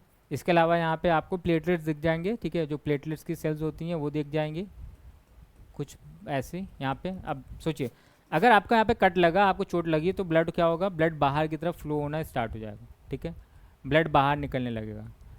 लेकिन यह आपके लिए हार्मफुल है, आपके लिए खतरनाक है। अगर ब्लड आपका पूरा बॉडी से बाहर निकल जाएगा तो आपका ज़िंदा रहना बहुत मुश्किल हो जाएगा। लेकिन नॉर्मल कंडीशन में क्या होता है, यहाँ पे कुछ एंजाइम्स आते हैं, कुछ प्रोटीन्स आती हैं जो कि आकर यहाँ पे क्लॉट बना देते हैं, जिसको हम लोग बेसिकली बोलते हैं, यहाँ पे एक जाल बना देते हैं, ये जाल बना देते हैं यहाँ पे, ठीक है। और जब ये जाल बन जाता है ना, तो ये आरबीसी और ये सेल्स इसमें फंस जाती हैं और ये बाहर नहीं निकल पाती। इसको हम लोग बोलते हैं रक्त का थक्का बनना, इसको बोलते हैं रक्त का थक्का, ठीक है, ब्लड क्लॉट बोलते हैं इसको, ब्लड क्लॉट बोलते हैं। लेकिन ये ब्लड क्लॉट होने का एक पूरा का पूरा प्रोसेस है, ठीक है, जैसे मैं आपको बता दे रहा हूँ, मैं लिख नहीं रहा हूँ लेकिन मैं आपको बता देता हूँ। क्योंकि लिखेंगे तो वो थोड़ा सा चीज़ें एक्सपेंड हो जाएंगी और बहुत डीप चली जाएंगी। तो मैं आपको बस बता देता हूँ होता क्या है। जैसे यहाँ पे कट लगेगा ना, यहाँ पे एक आप कह सकते हो कि प्रोटीन होता है, जैसे थ्रोम्बोप्लास्टिन नाम का प्रोटीन होता है। थ्रोम्बोप्लास्टिन एक्टिव होता है और थ्रोम्बोप्लास्टिन बेसिकली यहाँ पे ढेर सारे प्लेटलेट्स लेकर आता है। और ये ढेर सारे प्लेटलेट्स जब आते हैं ना, तो ये थ्रोम्बोप्लास्टिन का और इकट्ठा करते हैं। और जब थ्रोम्बोप्लास्टिन इकट्ठा होता है ना, तो यहाँ पे कुछ प्रोटीन्स होती हैं इनएक्टिव फॉर्म में, जैसे फाइब्रिनोजन है, ठीक है, थ्रोम्बिन है, ये सारे को ये एक्टिव करते हैं और फाइब्रिनोजन को फाइब्रिन में कन्वर्ट कर देते हैं। और फाइब्रिन क्या है, ये बेसिकली एक जाल जैसी संरचना होती है, नेटवर्क जैसी संरचना होती है। तो ये जब फाइब्रिन बन जाता है ना, तो ब्लड क्लॉट हो जाता है। और यहीं पे आते हैं फैक्टर्स, कारक। ये कारक हेल्प करते हैं ब्लड को क्लॉट करने में, ठीक है। अगर इनमें से कोई भी एक कारक नहीं होगा ना, तो हमारा ब्लड का थक्का, यानी हमारा ब्लड का जो रक्त का थक्का है वो नहीं बनेगा। तो ये जो कारक होते हैं यही असल में रक्त का थक्का बनाने में मदद करते हैं। ये मैं नहीं कह रहा हूँ कि ये रक्त का थक्का बनाते हैं, मैं कहता हूँ कि ये रक्त का थक्का बनाने में मदद करते हैं, ठीक है। तो यहाँ पे ये जो रक्त का थक्का बनाने में मदद करते हैं, इनको हम कारक बोलते हैं। अब ये जो हीमोफीलिया है, इस हीमोफीलिया के बारे में आपको एक बात बता दूँ कि इसको ही हम लोग बोलते हैं रॉयल्स डिजीज़। इसको हम बोलते हैं रॉयल्स डिजीज़, ठीक है। ये असल में राजा महाराजाओं को होने वाली बीमारी है, इसीलिए इसको हम लोग रॉयल डिजीज़ बोलते हैं, ठीक है। ये पहली बार आपको जो सबसे पहली बार हम लोगों ने इसको ऑब्जर्व किया, देखा, वो बेसिकली आपको जो क्वीन एलिजाबेथ थी उनके में देखने को मिला, ठीक है। तो और एक चीज़ और इंटरेस्टिंग है, ये 3 तरह का होता है, ठीक है। यहाँ पे हीमोफीलिया बेसिकली 3 तरीके का होगा। मैं यहाँ पे लिख दे रहा हूँ, यहीं पे लिख देता हूँ पीछे। हीमोफीलिया बेसिकली 3 तरीके का देखने को मिलेगा आपको। हीमोफीलिया 3 तरीके का हीमोफीलिया होगा। इसको बोलते हैं haemophilia A, haemophilia B, haemophilia C, ठीक है। अगर किसी में फैक्टर 8 गायब होगा तो हीमोफीलिया ए है। अगर किसी में फैक्टर 9 गायब होगा तो हीमोफीलिया बी होगा। और अगर किसी में फैक्टर 11 गायब होगा तो वो हमारा हीमोफीलिया सी कहलाएगा, ठीक है। अब आपको सर ये फैक्टर 8 क्या है, फैक्टर 9 क्या है, ये फैक्टर 11 क्या है, तो मैं आपको बहुत सिंपल सी भाषा में ये बता रहा हूँ कि जब इस ब्लड को जमना था, इसका जब थक्का बनना था, तो मैंने क्या बोला, कुछ प्रोटीन आई, इसको जमाने के लिए, इसको थक्का बनाने के लिए हमने किसकी मदद ली, कुछ प्रोटीन की मदद ली। प्रोटीन के साथ साथ, प्रोटीन क्या है, जैसे मान लीजिए प्रोटीन जो है वो सेनापति है, जो सबसे आगे आके काम करेंगे, ठीक है। लेकिन उस सेनापति के पीछे पीछे सिपाही होते हैं, और उन्हीं सिपाही को हम लोग बोलते हैं फैक्टर्स, ठीक है, कारक बोलते हैं। तो इनको हम क्या बोलते हैं, कारक बोलते हैं। अब ये सेनापति आ गए, अगर ये कारक नहीं आएंगे ना, तब भी ये युद्ध हार जाएंगे, तब भी रक्त का थक्का नहीं बनेगा। तो होता क्या है, जेनेटिक जब जीन में कोई प्रॉब्लम आती है, तो बेसिकली हमें देखने को मिलता है कि अगर ये हीमोफीलिया 3 तरीके से इफेक्ट करता है। अगर फैक्टर 8 ऐसा कोई, वो जो जीन जो फैक्टर 8 को बना रहा था, वो जीन अगर ख़राब हो गया तो फैक्टर 8 नहीं बनेगा। अगर फैक्टर 8 नहीं बनेगा तब भी रक्त का थक्का नहीं जमेगा। अगर कोई जीन फैक्टर 9 बना रहा था, तो अगर वो जीन खराब हो गया तो फैक्टर 9 नहीं बनेगा और फिर भी रक्त का थक्का नहीं जमेगा। अगर कोई जीन फैक्टर 11 बना रहा था, अगर वो खराब हो गया तब भी फैक्टर 11 नहीं बनेगा, तब भी रक्त का थक्का नहीं बनेगा। कहने का मतलब है कि अगर एक भी फैक्टर नहीं बना, एक भी फैक्टर नहीं आया, तो रक्त का थक्का नहीं बनेगा और आपको जो बीमारी होगी उसको हम लोग बोलते हैं हीमोफीलिया, ठीक है। ये आपको बेसिकली 3 तरह से देखने को मिलती है। अब एक बात को समझिए, मैंने ये बोला कि ये बेसिकली आपको यूरोपियन कंट्री में आपको देखने को मिलेगी। सबसे पहले ये जो हमने जो मेजोरली इसको जब हमने ऑब्जर्व किया, तो वो हमने क्वीन एलिजाबेथ के उसमें देखा, उनके जीन्स में देखा और उनके बॉडी में ये देखी चीज़ें, ठीक है। लेकिन एक बात आपको याद रखना है कि ये फीमेल्स को नहीं होता है, फीमेल इसकी केवल और केवल कैरियर होती हैं, यानी फीमेल के अंदर इसका इफेक्ट नहीं देखने को मिलेगा, लेकिन ये पुरुषों में देखने को मिलेगा। ये हीमोफीलिया बीमारी केवल पुरुषों के लिए बनी हुई है, आप इसको ऐसे समझ सकते हैं, ठीक है। यानी फीमेल के अंदर इसके जीन हो सकते हैं लेकिन वो एक्टिव नहीं होंगे, लेकिन जैसे ही वो जीन मेल्स में आएंगे ना, ये जीन एक्टिव हो जाते हैं। आप इसको ऐसे बहुत आसान शब्दों में समझ सकते हैं, ठीक है।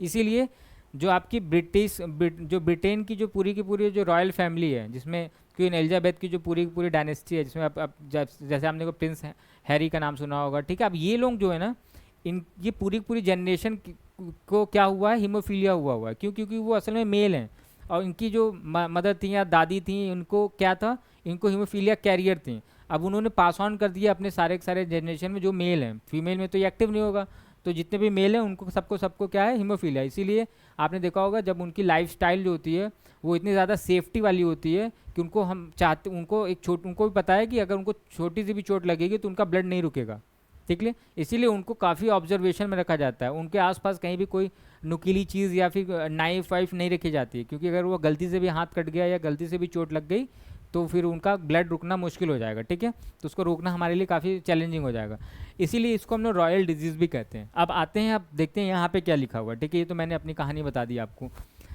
ये एक रेयर ब्लीडिंग डिसऑर्डर है जिसमें खून ठीक से क्लॉट नहीं होता है, क्योंकि उसमें काफ़ी ब्लड क्लॉटिंग प्रोटीन, मैंने बोला ना फैक्टर, जैसे यहाँ पे तो 2 के नाम लिखे हुए हैं, मैंने आपको 3 बता दिए हैं ऑलरेडी। तो यहाँ पे फैक्टर 8 लिखा हुआ है और फैक्टर 9 लिखा हुआ है कि कमी होती है, फैक्टर 11 भी होता है। लक्षण कटने से बिना किसी, लक्षण क्या है, कटने से बिना किसी वजह के और बहुत ज़्यादा ब्लीडिंग, ठीक है। कटने से भी या फिर बिना किसी वजह के भी ब्लीडिंग यहाँ पे देखने को मिल सकती है अगर सीवियर कंडीशन है तो। गहरी चोट, जोड़ों में दर्द होगा और सूजन होगा और यूरिन का स्टूल में खून आएगा, तो खून यहाँ पे कुल मिला के आपके बॉडी से ब्लीडिंग स्टार्ट हो जाएगी, क्योंकि यूरिन में भी ब्लीडिंग आ सकती है अगर वो हीमोफीलिया खतरनाक वाला आपको आ जाता है तो, ठीक है। आपकी स्टूल में भी आपको यहाँ पे ब्लड देखने को मिलेगा। बचाव क्या है, या एक एक्स लिंक्ड है। एक्स लिंक का मतलब होता है, क्योंकि ये सेक्स, मैंने बोला ना ये केवल मेल में होती है, इसका मतलब ये जो सेक्स निर्धारित करने वाले जीन होते हैं, क्रोमोसोम होते हैं, वो वहाँ से कहीं ना कहीं इफेक्ट होंगे, उनके ही जीन पे ये समस्या देखने को मिलती है, ठीक है। तो ये एक्स लिंक्ड है, इसलिए कैरियर के लिए जेनेटिक काउंसलिंग की सलाह दी जाती है। यहाँ पे हम क्या कर सकते हैं कि जैसे हम जो भी पेरेंट्स हैं या मदर हैं, पेरेंट्स में मदर खास तौर पे उनको हम चेक कर सकते हैं कहीं इनको ये हीमोफीलिया की कैरियर तो नहीं है, क्योंकि उनके जीन में तो ये एक्टिव नहीं होगा, क्योंकि वो तो फीमेल है, ठीक है। लेकिन जब उनका जीन बच्चे में जाएगा तो हो सकता है ना बच्चा मेल हो, बच्चा भाई बॉय भी हो सकता है, गर्ल भी हो सकती है, लेकिन अगर बॉय हुआ तो फीमेल हुई तब तो कोई प्रॉब्लम नहीं, वो भी कैरियर ही होगी ज़्यादा से ज़्यादा। लेकिन अगर बॉय होगा तो वो तो फिर सीधा सीधा क्या हो जाएगा, इन्फेक्टेड हो जाएगा। इन्फेक्टेड का मतलब है कि उसको ये बीमारी हो जाएगी। तो हम क्या कर सकते हैं, हम मदर को टेस्ट कर सकते हैं कि ये कहीं हीमोफीलिया की कैरियर तो नहीं है। अगर कैरियर है तो उनके जीन को काट कर निकाल कर बायोटेक्नोलॉजी की हेल्प से काट कर निकाल देंगे, जिससे अगली आने वाली जनरेशन उसकी क्या होगी, ठीक हो सकती है। ये सारी चीज़ें अभी इतनी आसान नहीं है, जैसे मैं बोल रहा हूँ इतना आसान नहीं है, बट इन पर काम चल रहा है, ठीक है। के लिए जेनेटिक काउंसलिंग की सलाह दी जाती है। जिन जिन लोगों को यह डायग्नोस हुआ है उनके लिए खून पतला करने वाली दवाओं से बचना बहुत ज़रूरी है, क्योंकि खून पतला हो जाएगा तो बेसिकली क्या होगा, वो आपके बॉडी के ऑर्गन से बाहर जाने की कोशिश करेगा, क्योंकि खून क्या हो जाता है, पतला, ठीक है। इलाज क्या है, तो इलाज तो अभी तक फिलहाल कुछ नहीं है। जो खास क्लॉटिंग फैक्टर गायब हैं उसकी रेगुलर रिप्लेसमेंट थेरेपी, ठीक है। तो अब जो भी फैक्टर है, जैसे मतलब फैक्टर 8, फैक्टर 9, फैक्टर 11 ये नहीं आपके बॉडी में नहीं बन रहे, तो इनको क्या करें, हम बाहर से देना स्टार्ट करते हैं या इनकी जगह पे कोई दूसरा फैक्टर देते हैं, ठीक है। हालांकि मैं उन फैक्टर्स के नाम भी लिख सकता हूँ यहाँ पे, पर मुझे लगता है वो बहुत ज़्यादा डीप हो जाएगा आपके लिए, तो हमें उतना डीप में नहीं जाता। नेक्स्ट आती है हमारे पास पार्किंसंस डिसऑर्डर, ठीक है। ये जो पार्किंसन डिसऑर्डर है ये आपको बेसिकली बूढ़ों में देखने को मिलती है, यानी जिनकी एज 60 से ऊपर की हो जाती है उनको देखने को मिलती है, ठीक है। तो यहाँ पे आप ये चीज़ याद रख सकते हैं कि ये जो है वो 60+ एज वालों को देखने को मिलेगी।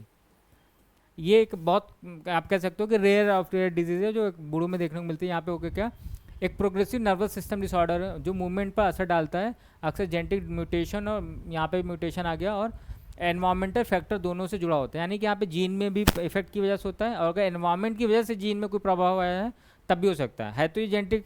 तो इसीलिए वो जीन चाहे एनवायरमेंट की वजह से चेंज हुआ हो चाहे म्यूटेशन की वजह से चेंज हुआ हो, मैंने बोला म्यूटेशन की वजह कुछ भी हो सकती है, एनवायरमेंट भी हो सकता है, आपका पुराना जीन भी हो सकता है, डीएनए भी हो सकता है, ठीक है। तो वहाँ से यहाँ पे क्या होगा, वो जो बूढ़ा व्यक्ति होगा उसको बेसिकली चलने में प्रॉब्लम होगी, ठीक है। इसकी स्टिफनेस, उसकी मसल्स स्टिफ हो जाती है, चलने में इतना स्लो हो जाएगा ना कि वो मतलब आपको उसको 100 मीटर चलने में भी कम से कम आधा से 1 घंटा लग जाएगा, ठीक है, क्योंकि उसके पैर ही नहीं चलेंगे। वो चाहेगा कि मैं तेज़ी से चल पाऊँ, लेकिन वो मसल्स इतनी ज़्यादा स्टिफ हो जाएंगी, इतनी ज़्यादा अकड़ जाएंगी कि वो चल नहीं पाएगी, तब स्लो मूवमेंट हो जाती है उसकी, ठीक है, बहुत ज़्यादा स्लो मूवमेंट हो जाएगी। उसके बाद बेसिकली क्या होगा यहाँ पे, उसके जो पोस्चर होगा वो थोड़ा सा बेंड हो जाएगा, झुक जाएगा उसकी बॉडी। लक्षण क्या, आराम करते समय कपकपी, ठीक है, कपकपी होगी, हाथों में ट्रिमर आएगा, ट्रिमर का मतलब होता है कपकपी, ठीक है। धीमी मूवमेंट हो जाएगी, जो कि हम लोगों ने देखा अभी, मसल्स में अकड़न आ जाती है और बिगड़ा हुआ पोस्चर या बैलेंस। देखो इसका, देखो कि पोस्चर बिगड़ गया, भले ये 60 साल का ही होगा या 61-62 लगा होगा, तो 60-62 साल में कोई झुक नहीं जाता है, उसका क्या होता है, बॉडी पोस्चर ठीक ही होता है, लेकिन क्योंकि इसको पार्किंसन डिजीज़ है, तो इसकी वजह से ये प्रॉब्लम यहाँ पे देखने को मिलेगी। हाथ क्या होंगे, काँपेंगे। आपने देखा बहुत लोगों के हाथ काँपते हैं, लेकिन वो केवल यही नहीं, ऐसा नहीं करो कि उसको उनको पार्किंसन है, बट वो काँपना जो होता है ना, वो मैं समझाने की कोशिश करूँ कि वो हाथों में कंपन आ जाएगा, बॉडी में, मसल्स में आपको स्टिफनेस देखने को मिलेगी। तो ये है आपका पार्किंसन डिसऑर्डर, जो कि जेनेटिक है। नेक्स्ट आता है हमारा सिक्कल सेल एनीमिया। ये भी आपका सिक्कल सेल एनीमिया भी आपके मेंडेलियन डिसऑर्डर में आता है, जो कि मैंने आपको पहले ही बता दिया ये चीज़ें, ठीक है।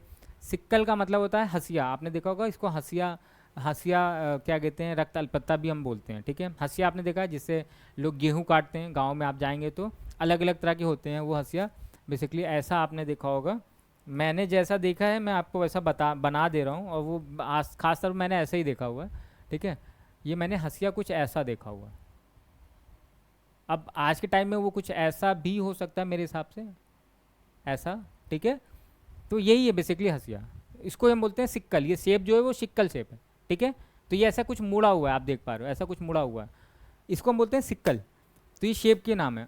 अब ये कह रहा है सिक्कल सेल एनीमिया, एनीमिया का मतलब रक्त की कमी। अब यहाँ पे क्या प्रॉब्लम आती है उस बात को समझिए। जो जीन हमारे हीमोग्लोबिन को बनाते हैं, जो जीन हमारे हीमोग्लोबिन के चैन्स को बनाते हैं, ठीक है। हमारे हीमोग्लोबिन बेसिकली क्या करती है, हमारे हीमोग्लोबिन जो आरबीसी में पाई जाती हैं, वो हमारे बॉडी में गैसेस का विनिमय करते हैं, गैस ऑक्सीजन को एक जगह से ले जाते हैं दूसरी जगह पहुंचाते हैं, ठीक है। अब अगर ये आरबीसी को नॉर्मल देखेंगे ना, तो नॉर्मल जो आरबीसी, ये देखिए, ये नॉर्मल जो आरबीसी है उसका शेप ऐसा होता है, इसको हम बोलते हैं बाई कॉन्केव। मैं यहाँ पे लिख देता हूँ, नॉर्मल आरबीसी जो होती है उसका शेप होता है बाई कॉन्केव, इसको हम बोलते हैं उभयावतल, उभयावतल या द्विअवतल, ठीक है। द्विअवतल बोलो या उभयावतल बोल लो, ये होता है नॉर्मल आरबीसी। लेकिन जो आरबीसी, जो जीन हमारी आरबीसी बना रही है, हीमोग्लोबिन बना रही है, ठीक है, वो जीन में अगर खराबी आ जाए तो उसका शेप कुछ ऐसा हो जाता है, इसको बोलते हैं सिक्कल। मैंने देखा ना, ये कुछ ऐसा मुड़ जाएगा ऐसे, ये कुछ ऐसा हो जाएगा। तो अब देखिए, पहले हमारे आरबीसी ऐसी थी, अब आरबीसी ऐसी हो गई। तो आपको सर क्या फ़र्क आया, वो ब्लड में है, हीमोग्लोबिन है, अपना काम तो करेगा ही करेगा, बिल्कुल करेगा, कोई डाउट नहीं कि नहीं करेगा, ठीक है। लेकिन प्रॉब्लम कहाँ पे आती है, आप इस एक एग्जांपल से इसको देखिए, यहाँ पे ये वाला जो डायग्राम है यहाँ पे देखिए, मुझे दिखाई दे रहा है, हाँ ठीक है। यहाँ पे अगर आप देखेंगे तो देखिए ये नॉर्मल आरबीसी हैं और ये सिक्कल वाली आरबीसी हैं। ये सिक्कल वाली आरबीसी के साथ प्रॉब्लम क्या है कि ये जब नर्व्स में या वेसल्स में बहती है ना, तो ये कहीं ना कहीं ब्लॉक हो जाती हैं, इनकी असल में लेंथ बढ़ गई, तो ये असल में रास्ते में कहीं ना कहीं जाम हो जाती हैं। और ये जब जाम हो जाएंगी ना, तो ये नॉर्मल ब्लड को उस ऑर्गन तक नहीं पहुंचने देंगे जहाँ पे ब्लड का पहुंचना है, ठीक है। जिस तरफ भी ये जाम हो गए, एक देखिए इधर ब्लॉक हो गई है ना, अब इधर ब्लड नहीं जाएगा, ब्लड इधर ही जाएगा, ठीक है। तो अगर ये कहीं पे ब्लॉक हो गई तो इधर, अब ये जिस ऑर्गन से ये वेसल जुड़ी होगी ना, उस ऑर्गन तक ब्लड नहीं पहुँचेगा, ठीक है। और फिर उस ऑर्गन में अगर नहीं तो वो ऑर्गन फेल हो जाएगा, या फिर अलग अलग तरह की प्रॉब्लम्स आपको देखने को मिलेंगे। इसे ही हम बोलते हैं सिक्कल सेल एनीमिया, क्योंकि वहाँ पे रक्त की कमी हो गई, उस ऑर्गन में रक्त की कमी हो गई, इसीलिए इसको हम एनीमिया बोलते हैं, ठीक है। अब आते हैं, देखते हैं क्या लिखा हुआ है। यह एक वंशानुगत रेड ब्लड सेल डिसऑर्डर है जिसमें ऑक्सीजन ले जाने के लिए हेल्दी रेड ब्लड सेल नहीं होती हैं और सेल सख्त और सिकल के आकार की हो जाती हैं, ठीक है। लक्षण क्या है, समय समय पर बहुत ज़्यादा दर्द होगा और थकान होगी, बार बार इन्फेक्शन, थकान क्यों होगी, ब्लड ही नहीं पहुंच रहा तो थकान होगी, बार बार इन्फेक्शन और ग्रोथ में देरी होगी, ठीक है। तो ये तो तब है जब ये स्टार्टिंग होगी, ठीक है। जैसे जैसे सिक्कल सेल बढ़ती जाएंगी, डेथ की भी प्रॉब्लम आ सकती है। बचाव क्या है, सिक्कल सेल ट्रेट की जांच के लिए माता पिता की जेनेटिक स्क्रीनिंग की जा सकती है, ठीक है, यही कर सकते हैं। बचाव में इससे ज़्यादा कुछ कर ही नहीं सकते। इलाज की अगर बात करें तो बोन मैरो ट्रांसप्लांट की जाती ही इसका एकमात्र इलाज है, नहीं तो मैनेजमेंट में दर्द कम करने वाली दवाएं, हाइड्रोक्सी यूरिया और ब्लड ट्रांसफ्यूजन शामिल है। तो हम क्या कर सकते हैं, हमारे पास क्या तरीका है यहाँ पे, तो हम बेसिकली क्या कर सकते हैं कि हम पूरा पूरा बोन मैरो ही उनका ट्रांसप्लांट कर सकते हैं, ठीक है। क्योंकि हमारी आरबीसी कहाँ पे बनती हैं, बोन मैरो में बनती हैं। अगर हम पूरा पूरा बोन मैरो ही ट्रांसप्लांट कर देंगे तो अब जो बोन मैरो वहाँ पे आएगी उसमें जो आरबीसी बनेगी वो नॉर्मल बनेगी। या फिर हम क्या कर सकते हैं, हम टाइम टू टाइम अपना पूरा का पूरा ब्लड को ट्रांसफ्यूज़ कर सकते हैं, यानी पूरा पूरा ब्लड चेंज कर सकते हैं। तो जितने दिनों तक वो ठीक ठाक चलता रहेगा चलेगा, नहीं तो फिर हमें एक टाइम पे फिर से ब्लड को पूरे बॉडी का चेंज करना पड़ेगा, ठीक है। ये सारी की सारी बहुत ही महंगी और बहुत ही आप कह सकते हो कि मुश्किल वाली बातें हैं जो हम लोग कर रहे हैं, ठीक है। ये इतना आसान नहीं है जितना कि सुनने में आपको लग रहा है। तो ये सारी की सारी प्रॉब्लम आपको देखने को मिलती है सिक्कल सेल एनीमिया में। नाउ नेक्स्ट आता है सिस्टिक फाइब्रोसिस। ये सिस्टिक फाइब्रोसिस भी एक जेनेटिक डिसऑर्डर है, और इसमें आपको मैं बता देता हूँ कि बेसिकली आपकी ये लंग्स यानी फेफड़े से रिलेटेड एक जेनेटिक डिसऑर्डर है, और ये कहीं ना कहीं थोड़ा बहुत आपके पैंक्रियाज यानी कि जो अग्न्याशय होता है ना उसको भी इफेक्ट करते हैं। यहाँ पे आपका जो बलगम होता है खासतौर पे बच्चों में होगा, ठीक है। एक चीज़ और यहाँ पे आप लिख सकते हो कि ये बेसिकली बच्चों में ज़्यादा देखने को मिलेगा, ठीक है, बच्चों में, क्योंकि बड़े में ये जेनेटिक डिसऑर्डर है ना तो बच्चों में जल्दी दिख जाता है, ठीक है। और बच्चा अगर ये सिस्टिक फाइब्रोसिस से हो गया है तो फिर वो ज़्यादा दिन जिंदा भी नहीं रह सकता, क्योंकि सांस लेना मुश्किल हो जाएगा। क्योंकि इसमें होता क्या है, फेफड़े में जो बलगम बनता है ना बच्चों का, वो बलगम इतना ज़्यादा थिक हो जाता है, वो इतना ज़्यादा थिक हो जाएगा कि वो बाहर निकले ही नहीं पाएगा। बलगम आपने देखा होगा कि लोग क्या करते हैं, अपने बलगम को बाहर की तरफ थूकते हैं, स्पिट करते हैं, तो वो निकल कर आ जाता है बाहर। लेकिन वो इसमें सिस्टिक फाइब्रोसिस में ये बलगम इतना ज़्यादा थिक हो जाता है ना कि आप कितनी भी कोशिश करेंगे तो ये बलगम बाहर आएगा ही नहीं। और अगर बलगम बाहर नहीं आएगा तो ये आपके लंग्स में फंसा रह जाएगा, और अगर लंग्स के ट्रैकिया ब्रैंकोल्स में ये बलगम फंसा रहेगा ना तो आपका गैस जो भी जा रहा है, ऑक्सीजन जा रहा है, वो ना तो जा पाएगा और ना अंदर से वो गैसेस का विनिमय हो पाएगा। इसलिए यहाँ पे बिल्कुल क्या होगा, वो बच्चे की डेथ हो जाती है, ठीक है। तो इसको हम बोलते हैं सिस्टिक फाइब्रोसिस। ये आपका एक जेनेटिक डिसऑर्डर याद रखना है। सिस्टिक फाइब्रोसिस जो टीआर जीन में एक खराबी जिससे शरीर में गाढ़ा चिपचिपा बलगम बनता है जो फेफड़े को बंद कर देता है, और साथ साथ में पैंक्रियाज मतलब अग्न्याशय होता है। ये एक ग्लैंड है, आपको पता होना चाहिए। अग्न्याशय हमारे बॉडी में एक ग्लैंड है जिसको हम लोग मिश्रित ग्रंथि भी बोलते हैं, ठीक है। ये पैंक्रियाज में रुकावट डालता है। लक्षण क्या है, गाढ़े बलगम के साथ लगातार खांसी आना, बार बार फेफड़ों में इन्फेक्शन होगा, निमोनिया की शिकायत होगी, घबराहट होगी, ठीक है, घरघराहट होगी एक्चुअली में जब खांसते हैं तो, और अच्छी भूख के बावजूद ग्रोथ और वजन में कमी आपको देखने को मिलती है, ठीक है। बचाव क्या है, प्रेगनेंसी के समय पहले माता पिता के लिए कैरियर टेस्टिंग होगी। ये मैंने बोला है, बचाव में हम इसके अलावा कुछ कर ही नहीं सकते, माता पिता को ही हमें टेस्ट करना पड़ेगा, क्योंकि बच्चा जब हो गया तो उसको तो चीज़ें हो जाएँ, क्योंकि डीएनए और जीन का ट्रांसफ़र तो हो चुका है, ठीक है। तो सबसे पहले माता पिता को ही पकड़ना है यहाँ पर। इलाज क्या है, बलगम को ढीला करने के लिए चेस्ट फिजिकल थेरेपी करते हैं, सांस के जरिए ली जाने वाली दवाएं, ठीक है, और CFTR मॉड्यूलेटर जो अंदरूनी प्रोटीन की खराबी को टारगेट करते हैं। तो ये सारी प्रॉब्लम आपको देख सकते हैं। ये देखिए, ये जो इसकी ट्रैकिया है या फिर आप कह लीजिए एयरवेज है, आप देख पा रहे हैं ये नॉर्मल है। यहाँ पे देखिए कितनी आसानी से गैस आ जा रही है, लेकिन वहीं बगल में आप देखेंगे तो इसमें देखिए पूरा पूरा बलगम भरा हुआ है, और कितना थिक बलगम भरा हुआ है। तो एयर के पास होने का कोई रास्ता ही नहीं है भी तो बहुत कम है, ठीक है। तो यहाँ पे बच्चे को प्रॉब्लम होगी इसी को हम बोलते हैं सिस्टिक फाइब्रोसिस। नाउ नेक्स्ट हमारे पास आता है डाउन सिंड्रोम। तो ये जो डाउन सिंड्रोम होता है ये इंटरेस्टिंगली आपको देखने को मिलता है, ये आपका क्रोमोसोम से रिलेटेड। मैंने आपको जो लास्ट शुरू में स्टार्ट किया था तो मैंने आपको बताया था क्रोमोसोमल डिसऑर्डर।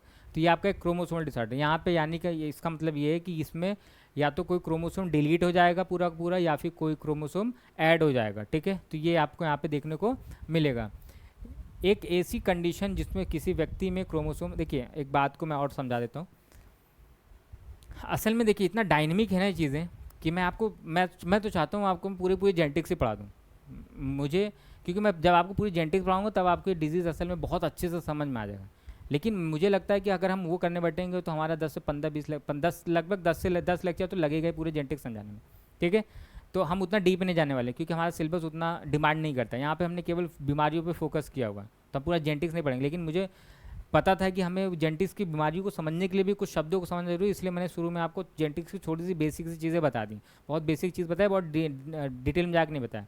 अब आपको मैं एक चीज़ और बता देता हूँ कि मानव में जो गुणसूत्रों की संख्या होती है वो आपको पता है कि वो 46 होती है। 46 गुणसूत्र पाए जाते हैं अगर संख्या में जाएंगे तो। जोड़े में जाएंगे तो 23 जोड़े पाए जाते हैं, ये बात आपको पता है, ठीक है। ये मैं लिख नहीं रहा हूँ लेकिन मैं बोल रहा हूँ, तो इन बातों को आपको ध्यान रखना है। इसलिए मैं कहता हूँ हमेशा आप लोग वीडियो पूरी देखा कीजिए, ठीक है। मैंने देखा है कि मैं लास्ट कुछ वीडियोस देख रहा था कि उसमें अभी तक सब काफ़ी बच्चों ने देखा नहीं है, उनको PDF, भाई PDF पढ़ तो लोग ठीक है, लेकिन जो बातें मैं बता रहा हूँ समझा रहा हूँ, ठीक है, वो मैं बोर्ड पे नहीं लिख रहा हूँ। बहुत सी बातें मैं बोर्ड पे नहीं लिख रहा हूँ, तो इसलिए आपको वीडियोस पूरी देखनी चाहिए, ठीक है। बाकी आपकी मर्ज़ी है ना। क्रोमोसोम, अगर ह्यूमंस की बात करें, मानव की बात करें तो टोटल क्रोमोसोमिक संख्या 46 है। अगर संख्या की बात करें जोड़ों में देखेंगे तो 23 है। इसमें भी 22 जोड़े जो होते हैं वो आपके कायिक क्रोमोसोम होते हैं, जो आपके बॉडी की स्ट्रक्चर में, जिसको हम ऑटोसोमल क्रोमोसोम बोलते हैं, ठीक है, हमारे बॉडी की संरचना में मदद करते हैं। और एक जोड़ा जो आखिरी होता है 23वां जोड़ा, वो हमारे सेक्स को डिटरमाइन करते हैं, यानी कोई मेल होगा या फीमेल होगा उसको डिटरमाइन करने वाले वो आखिरी क्रोमोसोम होते हैं, ठीक है। तो यहाँ पे हमें ये बात याद रखनी है कि जब भी कोई जेनेटिक डिसऑर्डर होता है तो या तो उसमें मतलब क्रोमोसोमल डिसऑर्डर होता है तो उसमें कोई क्रोमोसोम या तो आके ऐड हो जाएगा या पूरा का पूरा क्रोमोसोम अलग हो जाएगा, ठीक है। तो इसमें जब हम आते हैं डाउन सिंड्रोम में, तो यहाँ पे हमें देखने को मिलता है कि जो हमारा 21 नंबर वाला 21 number extra partial of full copy of chromosome number यहाँ पे 21 आ जाता है, यानी कि जो हमारा 21 नंबर वाला क्रोमोसोम होगा ना, वो पेयर में ऐसे होता, ये नॉर्मल होगा, लेकिन यहाँ पे एक एक्स्ट्रा क्रोमोसोम हमें यहाँ पे देखने को मिल जाता है, ठीक है। ये पार्शियल भी हो सकता है, ये फुली भी हो सकता है। तो असल में 21 नंबर का क्रोमोसोम संख्या में कितना हो जाता है, 30 हो जाता है। तो टोटल कितने क्रोमोसोम होने चाहिए थे, 46, लेकिन एक क्या हो जाता है, बढ़ जाता है, और यहाँ पे टोटल क्रोमोसोम की संख्या कितनी हो जाती है, 47, 47 हो जाती है, ठीक है। तो ये क्या हुआ, क्रोमोसोम इफेक्ट हुआ। देखिए यहाँ पे क्रोमोसोम का इफेक्ट देखने को मिला है यहाँ पे, 1 2 3 3 21 नंबर के क्रोमोसोम आपको यहाँ पे देखने को मिलेंगे, ठीक है। इसकी वजह से असल में प्रॉब्लम आती हैं और इसी को हम बोलते हैं डाउन्स सिंड्रोम, ठीक है। अब यहाँ पे अब डाउन्स इसलिए बोलते हैं क्योंकि इसके जो खोज की थी 1866 में सबसे पहले लैंगडॉन डाउन नाम के साइंटिस्ट ने की, इसलिए इसका नाम डाउन रखा हुआ है, ठीक है। तो यहाँ पे मैं लिख देता हूँ, इसकी खोज असल में 1866 में लैंगडॉन डाउन ने की, ठीक है। इसीलिए इसका नाम हम लोगों ने डाउन सिंड्रोम रखा हुआ है, और कुछ लॉजिक नहीं यहाँ पे, ठीक है। ये क्या होगा, 21 नंबर का जो हमारा क्रोमोसोम होगा उसमें एक्चुअली में एक एक्स्ट्रा क्रोमोसोम ऐड हो जाता है, और उसकी वजह से क्या प्रॉब्लम आती है, लक्षण क्या आते हैं, चेहरे का चपटा होना, छोटे कान, बादाम के आकार की आंखें, दिमागी कमजोरी और विकास में देरी हो गई, ठीक है। यहाँ पे बेसिकली ये प्रॉब्लम आपको देखने को मिलेगी। ये बच्चा है, यहाँ पे आप देख पा रहे हैं इसको, ठीक है। इसका ऐसे तो देखने में ठीक ही लग रहा है, उतना प्रॉब्लम आपको नहीं दिख रहा, लेकिन इसकी आंखों को देखेंगे, इसके बॉडी स्ट्रक्चर को देखेंगे तो थोड़ी बहुत आपको समस्या यहाँ पे देखने को मिल जाएगी, ठीक है। अब किसके हाथों को, इसके एक पहचाने का तरीका, और इसकी इनकी जो जीभ होती है ना वो फोल्डेड जीभ हो जाएगी, ठीक है। इनकी जीभों में फरो होगा, फरो का मतलब होता है जीभ में बेसिक दो एकदम बिल्कुल बीच में एक रास्ता दिखाई देगा, आधा जीभ ऐसे दिखाई देगा, आधा अलग दिखाई देगा। अगर आपको ये स्ट्रक्चर साफ साफ दिख रहा होगा तो आप देखेंगे यहाँ पे ये इनकी जीभ देखकर आप पहचान जाओगे कि ये डाउन सिंड्रोम से पीड़ित व्यक्ति है या बच्चा है, ठीक है। जीभ ऐसे हो जाएगी, इनके हाथ कुछ ऐसे आपको दिखाई देंगे, ठीक है, बहुत ज़्यादा, और ये हाथ और पैर की ऐसी चीज़ दिखाई देंगे। आंखें आपकी थोड़ी सी इसकी यहाँ पे बड़ी हो जाएंगी, और थोड़ी सी आंखें कैसे हो जाएंगी, इसकी बिल्कुल बल्ज हो जाएंगे, ठीक है। तो ये सारी चीज़ें यहाँ पे देखने को मिलती हैं। तो ये इनके सिम्टम्स होते हैं। बचाव क्या है, तो इसे रोका नहीं जा सकता है, जाहिर सी बात है। हालांकि प्रीनेटल स्क्रीनिंग मैंने बोला, ये तो आप प्रीनेटल स्क्रीनिंग के अलावा और कोई चारा ही नहीं है। अगर हमें जेनेटिक डिजीज से बचना है तो वही माता पिता को पकड़िए, उनके जीन को टेस्ट कीजिए और तभी जाके बच्चे को पैदा होने दीजिए, ठीक है। यही एक चारा और कोई चारा नहीं यहाँ पे।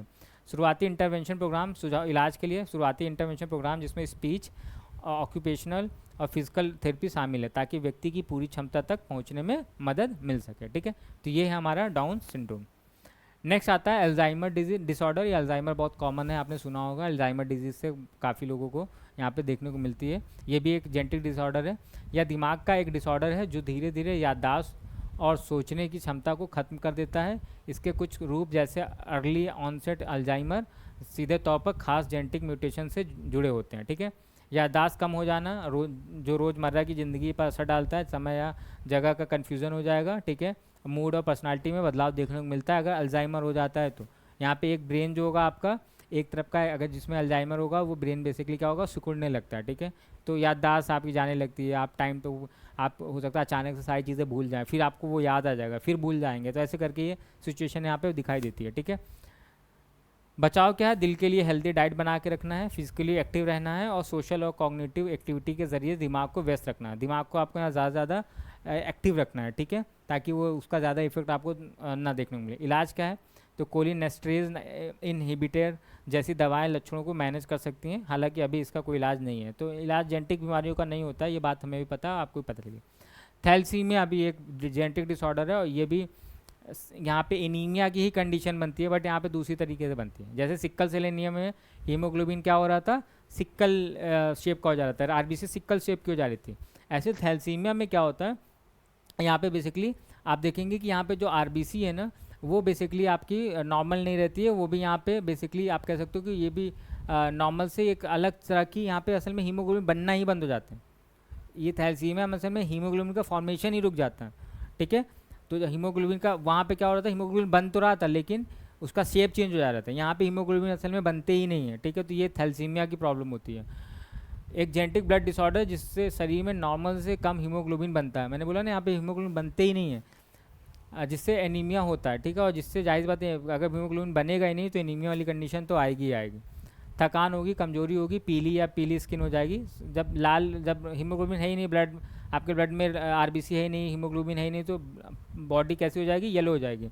और धीमी ग्रोथ होगी, जाहिर बात है। जिन कपल्स के को रिस्क है उनके लिए प्रीनेटल टेस्टिंग छोड़िए, ये सब बातें मैंने आपको बाद में, जेनेटिक काउंसलिंग, प्रीनेटल टेस्टिंग यही कर सकते हैं और कुछ नहीं सकते प्रिवेंशन में, ठीक है। इलाज क्या है, शरीर से एक्स्ट्रा आयरन निकालने के लिए रेगुलर ब्लड ट्रांसफ्यूज़न और क्या है, क्लीजन थेरेपी यहाँ पे देखने को मिलता है। तो जब भी ब्लड की बात आएगी तो ब्लड के साथ एक अच्छी चीज़ ये है कि अगर आपको हो गया है या ऐसी कोई भी बीमारी, एनीमिया है, तो हम ब्लड ट्रांसफ्यूज़ कर सकते हैं। थोड़ा सा महंगा होता है बट हम ट्रांसफ्यूज़न कर सकते हैं, ब्लड को चेंज कर सकते हैं अपने बॉडी का, ठीक है। चलिए नेक्स्ट आता है हमारा टे सैक्स डिसऑर्डर। तो टे सैक्स डिसऑर्डर जो है इतना थोड़ा कॉमन नहीं है भी, बट ये नाम आपने शायद कई लोगों ने पहली बार सुना होगा, बट ये एक जेनेटिक डिसऑर्डर है। मैंने यहाँ पे कई विलायतें ऐसी ली हुई हैं जो आपने नहीं सुनी है, ताकि मैं मैं चाहता था कि आप ज़्यादा से ज़्यादा जेनेटिक डिसऑर्डर्स के नाम जानो पहले, ठीक है, उसके बाद उनके बारे में तो हम जान ही रहे हैं।